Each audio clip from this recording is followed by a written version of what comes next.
What's going on, everybody, and welcome back to Comic Breakdown. Now today we are hopping into Iron and Frost, issue number 2 and part 26 of the overall X-Men Age of Revelation. Emma Frost went looking for Tony Stark, no longer able to use her telepathy because she's stuck in diamond form. If she comes out of diamond form, she'll die. The wound in her chest is too great, and so turning to human and flesh, this would be almost instant death. But when she came looking for him, what she found was the Iron King.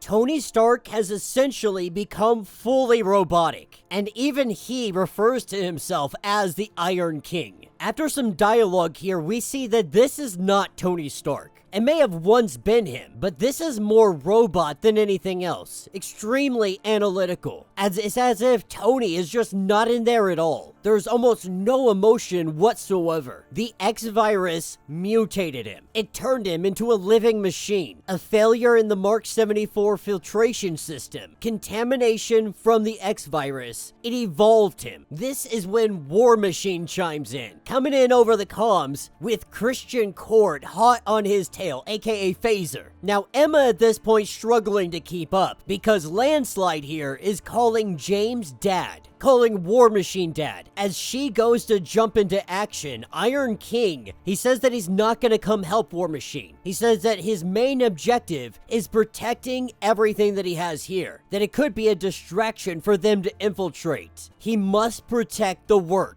But when this fight shows up right at their doorsteps, Emma Frost goes to jump in, and Iron King tries to stop her. Emma turns and just knocks him for a loop. But when War Machine takes off his mask, we see that he has some kind of power as well. Some kind of energy surging through his body. The Iron King saying that his suit has been compromised. A mutagenic signature has been confirmed. This is where the Iron King finally interjects. Finally comes in recognizing that he's got to take down Phaser to protect the work, to protect the facility, to protect what they call the sanctuary. As they get in here, what they find is more of a laboratory than anything else. Iron King has been tinkering away. He's been trying to figure out any way to reverse the X-Virus. Getting him out of this armor, his body is like turning into electricity. He's going haywire and it looks like he might explode, like he might burn out completely. The mutation is just completely out of control. On the outside, we have Phaser grabbing hold of the Iron King, telling him that Rhodes has become one of us, a child of revelation. But the Iron King, he grabs Phaser's head and he just straight detonates it, blasting his head clean off of his body. He eliminates him and returns to base. This is when Landslide, she grabs a syringe. She takes the syringe and plunges it into the chest of Rhodes. But it doesn't seem to be working. The mutation, it continues to go up. It continues to rise. With the Iron King showing up, he's telling her that it's already too late. The X-Virus is learning to adapt. He says that it's time to isolate him. Of course, Landslide goes to protect her father, and when Iron King goes to tell her that she's stepping out of line, Rhodes hits him. All that built up energy hits the Iron King, and it blasts him enough to where Tony Stark appears to come out. He sees Emma and sees that she's alive, as Landslide produces another dose to hit her dad with to try and stop the mutation. Tony is trying to recognize Emma, but it's almost like his program is fighting against him. Almost like he doesn't have access to his own memories. But then the system is overridden. Personality matrix reestablished. Seeing that James is just going crazy, his power's about to explode, he says that it's time to get rid of all of it. Total sterilization. But Emma is able to grab that syringe and get close enough to drive it into his chest. In doing so, the mutation subsides.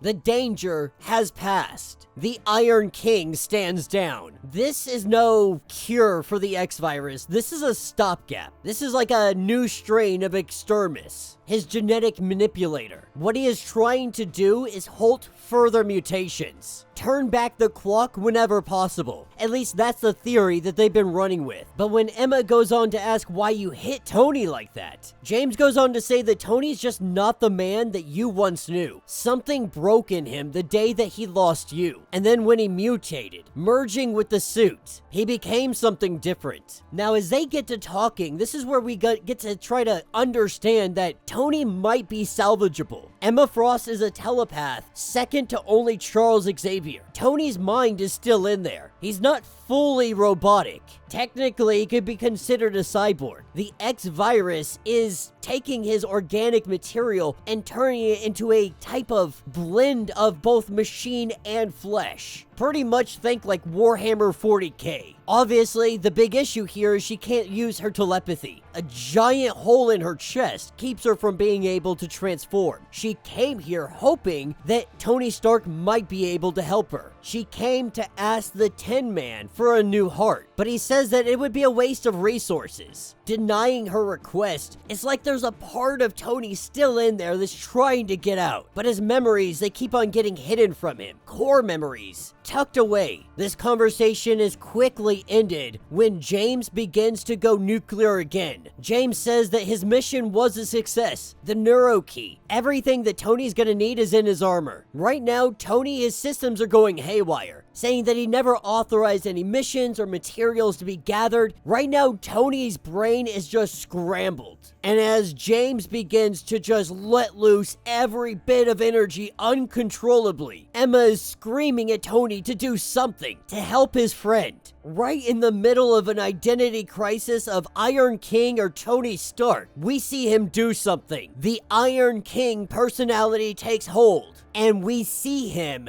kill War Machine. That is where this issue will end. So let me know what you guys think down in the comments. Another great issue coming out of the X-Men Age of Revelation. You know, I gave my disappointments how these are hugely connected to the main story, but I am definitely a sucker for Tony Stark and Emma Frost. So any opportunity I get to see them together, I absolutely love. Two individuals that just try to say no to love, but actually work out really great together. It's like the script writes itself.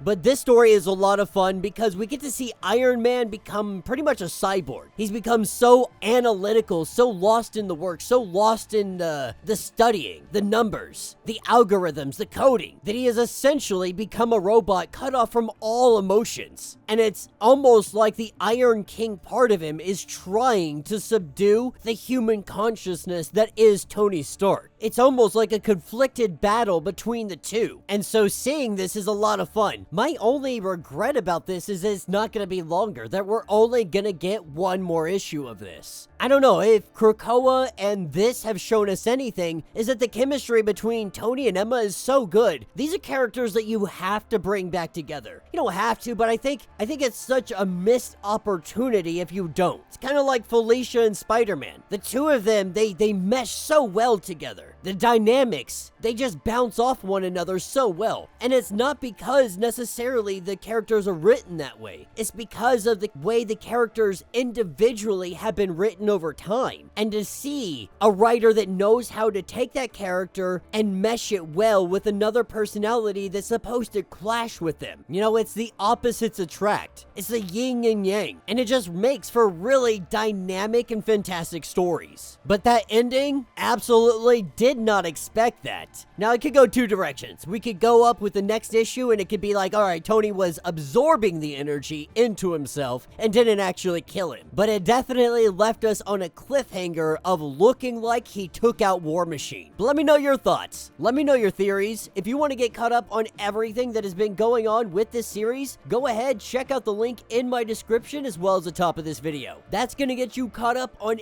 everything that we have going on with the Age of Revelation. information. If you would like to support the channel, you can always do so by joining the channel membership. This is a lot like Patreon, having a bunch of different tiers. From $1 to $50, from loyalty badges to comics every single month, not only would you be helping out the channel tremendously, but you would be getting tons of perks in the process. If you're unable to do this, the easiest way to help out the channel is by subscribing to the channel, by liking the videos, by sharing them around, hitting the notification bell, and now the newest way to help out is the hype button. YouTube introducing this to have the fans be able to help push videos they like in the algorithm. And with that being said, until the next breakdown.